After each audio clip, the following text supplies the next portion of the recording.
Hello everyone, welcome to my YouTube channel. आप सभी का स्वागत है हमारे आज की इस वीडियो में। और फ्रेंड्स, आज है 26 नवंबर 2023 और एक बहुत बड़ा अपडेट यहाँ पर ग्रुप डी एस्पायरेंट के लिए आया है। देखो, अगर आप लोगों ने ग्रुप डी का एग्ज़ाम दिया था और अगर आप लोग पीईटी क्वालिफाइड हो तो बहुत बड़ी गुड न्यूज़ आप लोगों के लिए है, क्योंकि एक जोन ऐसा यहाँ पर मैं आपको दिखाने वाला हूँ जिसमें ऑलमोस्ट सभी पीईटी पास स्टूडेंट को ग्रुप डी में जॉब मिल चुकी है। मैंने पहले भी आपको बहुत बार बोला है कि ग्रुप डी की जो आपकी जॉब होती है, इसमें स्टूडेंट ज्वाइन करने के बाद भी बहुत सारे जो है जॉब छोड़ देते हैं। उसके बाद रिप्लेसमेंट डीवी और बहुत सारी आप कह सकते हैं कि थर्ड डीवी, फोर्थ डीवी, यानी कि बहुत सारे डीवी होने के बाद काफ़ी स्टूडेंट को कई साल बाद भी मौका मिल जाता है। तो चलिए, क्या है अपडेट पूरा इस वीडियो में देखते हैं। साथ ही हम लोग बात करेंगे कि क्या न्यू वैकेंसी में ग्रुप डी की जो रिक्रूटमेंट है वो भी इंक्लूडेड रहने वाली है, यानी कि 2024 में क्या फिर से आपको ग्रुप डी की वैकेंसी देखने को मिल सकती है या फिर नहीं। तो वीडियो को लाइक करके चैनल को भी सब्सक्राइब कर लीजिए, क्योंकि रेलवे से जुड़ी पल पल की ऑथेंटिक अपडेट हमारे चैनल पर दी जाती है। सबसे पहले हम लोग बात कर लेते हैं यहाँ पर उस पर्टिकुलर जोन की जहाँ पे सभी पीईटी क्वालिफाइड स्टूडेंट को ग्रुप डी में जॉब मिल रही है। मैं बात कर रहा हूँ यहाँ पर नॉर्थ सेंट्रल रेलवे प्रयागराज की। देखो, 23 तारीख की डेट में ये नोटिस इन्होंने पब्लिश किया था, जिसमें इन्होंने बोला था कि थर्ड डीवी के लिए स्टूडेंट का चयन हुआ है जिनका डीवी 1 दिसंबर, 4 दिसंबर और 5 दिसंबर को होना है। लेकिन इन्होंने यहाँ पे ना तो कट ऑफ जारी किया था और ना ही स्टूडेंट की लिस्ट जारी की थी। लेकिन फाइनली यहाँ पर प्रयागराज की तरफ से जो कट ऑफ है वो भी जारी हो चुका है और स्टूडेंट की जो लिस्ट है वो भी जारी हो चुकी है। ठीक है, चलिए मैं आपको सीधा दिखा देता हूँ। ये जो स्टूडेंट है इन सभी का यहाँ पर थर्ड डीवी में सिलेक्शन हुआ है प्रयागराज की तरफ से। जिनका यहाँ पर 1 दिसंबर को डीवी होना है उनके रोल नंबर यहाँ पर दिए गए हैं, जिनका 4 दिसंबर को होना है उनके रोल नंबर दिए गए हैं और जिनका 5 दिसंबर को होना है उनके रोल नंबर दिए गए हैं। साथ ही यहाँ पर एक चीज़ मैं आपको और बताना चाहूँगा, थर्ड डीवी में यहाँ पर आपके जो कैंडिडेट हैं वो यूआर वाले भी हैं, ओबीसी वाले भी हैं, एससी और एसटी वाले भी हैं। लेकिन एक यहाँ पर बड़ी प्रॉब्लम देखने को मिली है कि ईडब्ल्यूएस का एक भी स्टूडेंट यहाँ पर थर्ड डीवी में नहीं बुलाया गया है और इससे पहले भी ईडब्ल्यूएस कैंडिडेट को नहीं बुलाया गया था। तो ये थोड़ा सा यहाँ पर आप लोग कह सकते हैं कि ऐसा पॉसिबल नहीं है कि ईडब्ल्यूएस की एक भी सीट वैकेंट ना बन रही हो जिस पे स्टूडेंट को नहीं बुलाया जा रहा है। ठीक है, चलिए अलग मुद्दा है, लेकिन हम लोग पहले बात कर लेते हैं कट ऑफ के बारे में।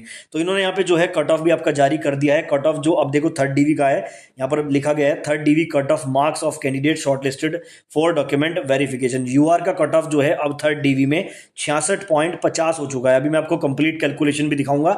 एससी का कट ऑफ 58.12 तक आ चुका है, एसटी का कट ऑफ 46.62 तक आ चुका है और ओबीसी का कट ऑफ जो है वो 66.08 तक आ चुका है। ईडब्ल्यूएस का कट ऑफ डिक्रीज नहीं हुआ है, जैसा कि मैंने आपको बताया है। आगे बढ़ते हैं। यहाँ पर मैं आपको दिखाना चाहूंगा ये आपका जो फाइनल कट ऑफ था इलाहाबाद का डीवी के लिए, वो आप एक बार देख लीजिए। यहाँ पर आपको देखने को मिलेगा 70.30 यहाँ पर, यानी कि डीवी के लिए जो स्टार्टिंग का कट ऑफ था वो यूआर का 70.30 था, ओबीसी का 66.74 था, 58.19 एससी का था, एसटी का 47.12 था और ईडब्ल्यूएस का 58.31 था। ठीक है, साथ ही आप लोग पीटी का कट ऑफ भी देख लीजिए। स्टार्टिंग में जो पीटी हुआ था उस टाइम पर कट ऑफ 66.48 था यूआर के लिए, 52.35 था एससी के लिए, 35.55 था एसटी के लिए और ओबीसी के लिए 59.93 था, ईडब्ल्यूएस का 48.83 था। ये सारी चीज़ें मैंने आपको दिखा दी हैं। अब चलिए यहाँ पर आपको चीज़ें समझ में आ जाएंगी। अब देखो, सबसे पहले अगर बात करें जो पीईटी में यूआर का कट ऑफ था, यानी कि जब पीईटी पास आप लोगों ने किया था उस टाइम पर जो कट ऑफ था वो 66.48 था। लेकिन पीटी के बाद जब डीवी आता है तो वहां पर कट ऑफ इंक्रीज होता है, 66.48 से ये कट ऑफ बढ़ के 70.30 चला गया था। अब देखो थर्ड डीवी में जो कट ऑफ है वो डाउन होकर फिर से 66.50 तक आ चुका है, यानी कि पीटी वाले कट ऑफ के ऑलमोस्ट बराबर आ चुका है, 66.48 और 66.50। तो यहाँ पे आप लोग कह सकते हैं कि यूआर में मैक्सिमम जो कैंडिडेट हैं जिन्होंने पीईटी पास किया था उनका सिलेक्शन थर्ड डीवी में हो गया होगा। कुछ एक दो भले ही रह जाए, बाकी ऑलमोस्ट सभी का सिलेक्शन हो गया होगा। अगर बात करें ओबीसी का तो देखो पीईटी का कट ऑफ 59.93 से बढ़कर पहले 66.74 गया और अभी 66.08 है, यानी कि ओबीसी में ज्यादा डिफरेंस देखने को नहीं मिला है। लेकिन यूआर का डिफरेंस आप लोग देख सकते हैं, 70 से सीधा 66 तक चला गया। बाकी इस तरह से एससी का भी आप देख सकते हैं 52.35 पीटी का था, फिर डीवी का 58.19 हुआ और अभी 58.12 है। तो यहाँ पर पॉइंट्स में डिक्रीज हुआ है। एसटी की बात करें 35.55 से 47.12 हुआ और अभी 46.62 तक ये आ चुका है। बाकी ईडब्ल्यूएस का कट ऑफ डिक्रीज नहीं हुआ है। तो यहाँ पे एक बड़ी खुशखबरी है प्रयागराज वाले यूआर कैंडिडेट के लिए, मैक्सिमम स्टूडेंट का सिलेक्शन यहाँ पर हो चुका है डीवी के लिए। अब सवाल उठता है कि क्या यहाँ पे फोर्थ डीवी आएगा, तो मैं आपको बता दूं फोर्थ डीवी भी आपका बिल्कुल आएगा। एक छोटी सी कैलकुलेशन मैं आपको आपको और यहाँ पे करके दिखा देता हूँ। अगर हम लोग टोटल बात करें, अभी देखो थर्ड डीवी में जो स्टूडेंट का सिलेक्शन हुआ है, टोटल 171 स्टूडेंट थर्ड डीवी में सेलेक्ट हुए हैं, ठीक है। और 199 के करीब यहाँ पे सीट वैकेंट बची हुई थी, जितने पुराने पैनल हैं उनके आने के बाद माइनस करते हैं अगर, तो लगभग 28 सीट यहाँ पे वैकेंट है। अब ये जो 171 बुलाए गए हैं, इनमें से सभी नहीं जाएंगे, कुछ यहाँ पे एब्सेंट भी रहेंगे, कुछ यहाँ पे रिजेक्ट भी रहेंगे। तो यहाँ पे जितने भी एब्सेंट और जितने रिजेक्ट रहेंगे वो इसमें जुड़ जाएंगे और उस पर आपका फोर्थ डीवी आ जाएगा, ठीक है ना। तो यहाँ पे मान के चलो कि अराउंड 50 सीट्स पर आपका फिर से फोर्थ डीवी आने के पूरे चांसेस हैं, ठीक है। तो ये बात होगी फोर्थ डीवी की। अब हम लोग बात कर लेते हैं ग्रुप डी की नई रिक्रूटमेंट के बारे में।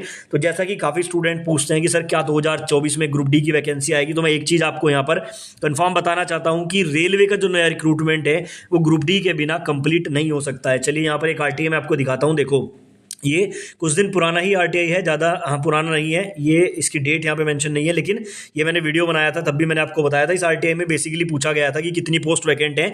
तो यहाँ पर देखो इन्होंने क्या बोला था, the total number of vacant post of group C including level 1। Level 1 किसको बोलते हैं? ग्रुप डी को। यानी कि ग्रुप डी और ग्रुप सी की जो पोस्ट है उन सभी को मिलाकर यहाँ पर 1/10/2023 तक 2,41,188 वैकेंसी अवेलेबल हैं। देखो ये बात तो आपको पता है कि अगर 2,41,000 के करीब अगर वैकेंसी हैं, ठीक है, इसमें से अगर आप लोग यहाँ पर ग्रुप सी की 50,000 के अराउंड एएलपी टेक्नीशियन की हटा दो, ठीक है, 10,000 के करीब यहाँ पर जेई की हटा दो, आरपीएफ की 10 से 15,000 हटा दो, तो उसके अलावा जो वैकेंसी बचती हैं, कुछ मिनिस्ट्रियल आइसोलेटेड वाली हटा दो, तो वो ग्रुप डी की ही बचती हैं। तो मान के चलो यहाँ पर वैसे तो बड़ी संख्या में 1 लाख के अराउंड पद जो है ग्रुप डी के ऑलमोस्ट खाली हैं, लेकिन अगर कम से कम वैकेंसी भी देते हैं तो 50 से 70 हज़ार के बीच में ग्रुप डी की फिर से वैकेंसी आने के पूरे चांसेस हैं। क्योंकि देखो जो यहाँ पर इलेक्शन का माहौल है, इलेक्शन से पहले अगर नंबर ऑफ वैकेंसी ज़्यादा दिखानी है तो ग्रुप डी की वैकेंसी देनी पड़ेगी, क्योंकि सबसे बड़ा नंबर ये ग्रुप डी वाला ही है। तो आप लोग बिल्कुल निश्चिंत रहें, ग्रुप डी की आपको वैकेंसी बिल्कुल देखने को मिल सकती है। बस सवाल ये उठता है कि गवर्नमेंट जो है या रेल मंत्रालय कब तक ये नोटिस निकालेगा। उसी के रिगार्डिंग 30 नवंबर को एक फिर से ट्विटर कैंपेन किया जा रहा है। इस बार जो है टारगेट बनाया जा रहा है 50 लाख ट्वीट का। तो ज़्यादा से ज़्यादा आपको जो है उसमें मदद करनी है, ज़्यादा से ज़्यादा ट्वीट करने हैं। जितने ज़्यादा ट्वीट होंगे उतने ज़्यादा चांसेस हैं कि इस बार जो है कोई नोटिस रेलवे जरूर निकालेगा और वैकेंसीज के बारे में स्टूडेंट को इन्फॉर्मेशन जरूर देगा। 30 नवंबर को हैशटैग मैं आपको एक बार यहाँ पे बता देता हूँ। हैशटैग हर वीडियो में आपको बताया जाएगा ताकि आपको चीज़ें याद हो जाएं। हैशटैग रहेगा मोदी जी _रेलवे और आगे यहाँ पे आएगा _वैकेंसी_2, ठीक है। बाकी मैंने अपने टेलीग्राम ग्रुप में अपनी कम्युनिटी में भी पोस्ट कर दिया है। तो ये हैशटैग रहने वाला है इस बार, मोदी जी रेलवे वैकेंसी 2, और इसमें ज़्यादा से ज़्यादा आपको जो है ट्वीट करने हैं, ठीक है। 30 नवंबर को सुबह 10 बजे से ये कैंपेन स्टार्ट होगा। तो अभी से इसको शेयर कर दीजिए। बाकी अपडेट्स पाने के लिए हमारे चैनल को सब्सक्राइब करके बेल आइकन को प्रेस कर लीजिए।